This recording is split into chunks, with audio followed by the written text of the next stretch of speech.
నమస్తే రమ్మగారు. నమస్తే జయ. రమ్మగారు, మనము బుద్ధుని కథలు కొన్ని చెప్పుకున్నాం కదా, అట్లా ఏదన్నా ఒకటి చెప్తారు? అహింసా జ్యోతి అందులో నుంచి చెప్తాం. బుద్ధుడు జేతవనంలో ఉన్నాడని కథలు చెప్పుకుంటుంటాం మనం. ఆ జేతవనం గురించిన కథ.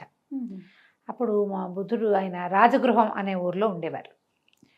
అయితే శ్రావస్తి నగరానికి చెందిన ఒక వ్యాపారస్తుడు అనేపీడుడు అతని పేరు.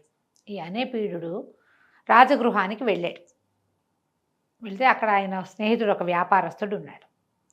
వాళ్ళ ఇంటికి వెళ్తే మామూలుగా ఎలాంటి స్నేహం అంటే వాళ్ళకి, ఈయన బయలుదేరి వెళ్తుంటే కబురు చేస్తే ఇంచుమించు ఊరి చివరి దాకా స్నేహితుడు వచ్చి ఎదురొచ్చి తీసుకెళ్ళి, అప్పుడు ఉన్న 2 పూటలు ఆయన వ్యాపార పనులు ఉంటే వ్యాపార పనులు చేసుకొని వచ్చి మిగిలిన అన్ని పూటలు ఆయనతోటే గడిపి కలిసి భోజనం చేసి మళ్ళీ ఊరి చివరి దాకా సాగనింపేంత స్నేహం ఆయన పద్ధతి అది. అయితే ఈ అనేపీఠుడు వచ్చినప్పుడు ఆయన స్నేహితుడు బిజీగా ఉన్నాడు. వచ్చావా అని పలకరించాడు. ఏ పని చేసుకుంటున్నాడు. మా భోజనాల దగ్గర కలిసారు, భోజనం కుదిరిందా నువ్వు పనికి వెళ్తావా, నువ్వు ఎప్పుడు నీ మీటింగు అని అడిగి మళ్ళీ వెళ్ళిపోయాడు. సాయంత్రానికి మళ్ళీ కలిసినప్పుడు ఆయన ఏం చెప్పాడంటే స్నేహితుడు, బుద్ధుడు ఆయన 500 మంది శిష్యులకి భోజనాలు పెట్టుకున్నాం రేపు, దాంతో చాలా పని ఉంది, ఏర్పాట్లలో మునిగి నిన్ను బాగా అటెండ్ చేయలేకపోయాను అన్నాడు. అయితే ఈయనకి బుద్ధ దర్శనం చేద్దామనిపించింది. బుద్ధుడిని చూద్దామంటే ఇది రాత్రి, ఇప్పుడు కాదు, వెళ్దామన్నాడు. ఈయన పడుకుంటే ఆయనకి ఏమనిపించిందంటే, ఇవాళ రేపు బుద్ధులమని చాలామంది చెప్పుకుంటున్నారు. నేను బుద్ధుడిని, నాకు బోధ కలిగింది, నేను సన్యాసం పుచ్చుకున్నాను. ఈయన ఎలాంటి వాడో ఈ బుద్ధుడు. సరే, ఈయన నా చిన్నప్పుడు నన్ను సుదత్త అని పిలిచేవాళ్ళు. ఈయన మహిమాన్వితుడైతే సుదత్త అని పిలిస్తేనే నేను ఆయన్ని మళ్ళీ చూస్తా, లేకపోతే నేను చూడకూడదు అనుకున్నాడు. ఈయనకి పడుకుంటే చాలా వెలుగ్గా ఉన్నట్టు కనపడుతోంది. తెల్లవారిపోయిందని లేచాడు. అది వెన్నెల. నిద్ర మళ్ళీ పడుకున్నాడు. మళ్ళా వెలుగు వచ్చింది. అంటే ఆ బుద్ధుణ్ణి కలవాలన్న ఒక ఆతృత లోపల ఉండి ఆయనకి వెలుగున్నట్టే కనపడుతోంది. 2-3 సార్లు అట్లా అయింది. తర్వాత తెల్లవారిన తర్వాత స్నేహితుడు ఈ అనేపీడుని బుద్ధ దర్శనానికి తీసుకెళ్ళాడు. అక్కడికి వెళ్ళేసరికి రా సుదత్త, బాగున్నావా అని అడిగాడు ఆయన. బుద్ధుడు అడిగేసరికి ఆశ్చర్యపోయాడు. నా లోపల ఉన్న ఊహ ఈయనకి తెలిసింది, ఈయన మహానుభావుడు అని చెప్పి ఆయన దగ్గర విపరీతంగా సేవించాడు. వీళ్ళందరికీ భోజనాల ఖర్చు అన్నీ తనే పెట్టాడు. స్నేహితుడి దగ్గర ₹1 కూడా ఇవ్వనివ్వలే. ఈయన పరమకోటీశ్వరుడట ఆ కాలంలో. అయితే అనేపీఠుడు ఏమన్నాడు, శ్రావస్తికి రావాలి స్వామి నువ్వు అని అడిగాడు. రాజగృహం నుంచి శ్రావస్తికి ఎక్కువ దూరం లేదు, ఇక్కడికి రా నువ్వు, నీకు అన్ని ఏర్పాట్లు నేను చేస్తాను అని చెప్పాడు. ఏం చేశాడు, శ్రావస్తి నుంచి 45 యోజనాల దూరం ఉందట. 40 యోజనాలు. ఈ అన్ని చోట్ల ఇంతమంది శిష్యులతోటి బుద్ధుడు వస్తే ప్రతి చోట 1 గంట సేపు నడిస్తే రెస్ట్ తీసుకునేందుకు ఒక ఆరామం, భోజనము, మంచినీళ్ళు ఏర్పరిచాడట. ఒక చెట్లు లేని చోట పందిళ్ళు వేయించట. దారంతా చెట్లు ఉన్న చోట ఉన్నాయి, ఎక్కడ చెట్లు లేవో అక్కడ పందిళ్ళు వేయించాడు. అక్కడి నుంచి వీళ్ళు ఉండటానికి శ్రావస్తి నగరంలో ఏర్పాట్లు చేసి బుద్ధుడికి మాత్రమే ఆయన ప్రత్యేకంగా ఒక ప్రదేశాన్ని సెలెక్ట్ చేసుకున్నాడు. అది కొని అక్కడ ఆయనకి విశ్రాంతి తీసుకోవడానికి ఒక గృహం కట్టాలని భావించాడు. అదొక 500 గజాల స్థలం అట. అది జేతుడు అనేవాడిది. ఈయన పోయి జేతుడి దగ్గరికి వెళ్ళాడు. వెళ్ళి నేను ఫలానా స్థలం ఉంది కదా, అది కొంటానన్నాడు. ఆయన ఏమన్నాడు, అది ఎంత స్థలం ఉందో దాని నిండా మనురణాలు పరిస్తే ఆ వేలకు అమ్ముతానని. మనురణాలు అనేవి ఆ రోజుల్లో ఉండే కాయిన్స్. దాని నిండా నేల మీద పరవాలట. అవి ఎన్నవుతాయో అంత వెలకు అమ్ముతానన్నాడు. అనేసరికల్లా అయితే నేను రెడీ, నేను కొంటానన్నాడు ఆయన.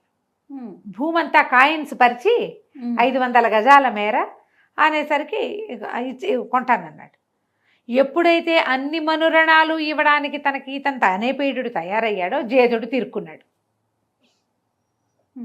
నాకు అసలు అమ్మాయి ఉద్దేశం లేదు, అందుకే నేను అలా చెప్పానంటే ఈయన ఒప్పుకోలే. నువ్వు ఒక పాయింట్ చెప్పావు, నేను దానికి సిద్ధపడ్డప్పుడు నువ్వు అమ్మి తీరవలసిందే నాకు. నేను బుద్ధుడి కోసం ఆ స్థలాన్ని సెలెక్ట్ చేశాను. ఆయన వచ్చే దారి చల్లగా ఉంటుంది, చుట్టూతా చెట్లు ఉన్నాయి, ఆయన్ని కంఫర్టబుల్గా ఉంచడానికి నదీ జలం అందుబాటులో ఉంది, నాకు ఇదే కావాలి, నేను ఇవ్వనన్నాడు. అనగానే అనేపీడుడు కోర్టుకు వెళ్ళేట. ఆ రోజుల్లో న్యాయస్థానానికి వెళ్తే న్యాయస్థానంలో ఈయనకి అనుకూలంగా ఇచ్చారు తీర్పు. నువ్వు నవ్వుతాలకు చెప్పినా నువ్వు చెప్పింది పెద్ద రేటు, అంత రేటుకి అతను సిద్ధపడ్డప్పుడు నువ్వు వెనక్కి తీయకూడదు, తీయడానికి వీల్లేదు. పైగా అతను ఒక సోషల్ కాజు బుద్ధుడు ఇక్కడికి రావడానికి ఈయన ప్రయత్నం చేస్తున్నాడు కాబట్టి ఒప్పుకు తీరవలసిందే. సరే ఒప్పుకున్నాడు. ఒప్పుకుంటే ఈయన ఏం చేశాడు, ఒక మామిడి, అశోక లాంటి పెద్ద పెద్ద చెట్లు తప్ప అన్ని చెట్లు కొట్టేయించాడు. 1000 మంది మనుషుల్ని పెట్టి మనురణాల్ని పరిపించాడు దాని నిండా. పరిపించి అక్కడి నుంచి బ్రహ్మాండమైన భవంతులు కట్టాడు. కట్టేసరికి ఈయన కనిపించిన జేతుడికి బుద్ధుడి కోసం ఇంత ప్రయత్నం చేస్తున్నాడా, సరే నేను కూడా ఏదైనా చేయాలనుకున్నాడు. నేను మాత్రం ఎందుకు చేయకూడదు, వీడికి ఎంత పేరు వస్తుంది, ఈ స్థలం ఇచ్చిన నాకు కూడా పేరు ఉండాలి కదా. అందుకని ఏం చేశాడు, ఈ తన స్థలానికి అటు ఇటు పక్కన ఉన్న చిన్న చిన్న స్థలాలు కొన్నేవో అమ్మకానికి ఉన్నవి కొనేసి అక్కడ శిష్యులు ఉండటానికి అనుబంధంగా కొన్ని భవనాలు నిర్మించాడు జేతుడు. అక్కడి నుంచి ఏమైంది, ఈయన ఏం చేశాడు, ఈ మొత్తం స్థలం అంతా బిల్డింగ్ కట్టించాడు కదా, ఆ వచ్చే దారంతా కొత్త చెట్లు పెట్టించాడు. ఈ మనురణాలకి మళ్ళీ భవనం నిర్మించటానికి కొన్ని కోట్ల రూపాయలు ఖర్చు అయినాయి. ఇన్ని కోట్లు, అతనికి కూడా 7 కోట్లు ఇచ్చారు.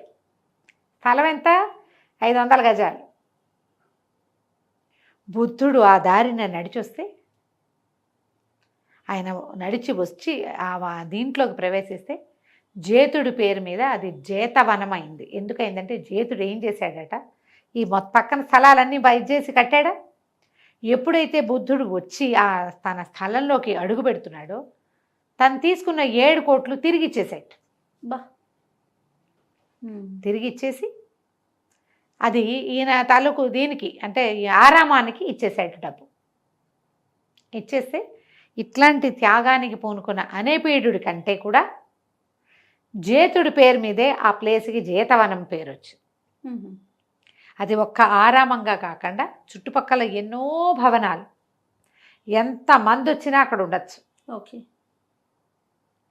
శ్రావస్తి నగరానికి దగ్గరట. ఇదిట పూర్తిగా ఊళ్ళోకి వెళ్ళిపోక్కర్లా, నగరానికి మొదట్లో ఉంటుందన్నమాట. అది ఆ తర్వాత ఎంతమంది ఆ ఆరామంలో ఉండేవాళ్ళు, సంవత్సరానికి 4 నెలలు తప్పకుండా జేతవనంలో ఉండేవాడట బుద్ధుడు. తర్వాత అనేపీడు బుద్ధుడి అనుయాయి అయ్యాడు, జేతుడు కూడా అయిపోయాడు. తర్వాత కాలంలో తన ఆస్తి అంతా ఆరామానికి ఇచ్చేశాడట అతను.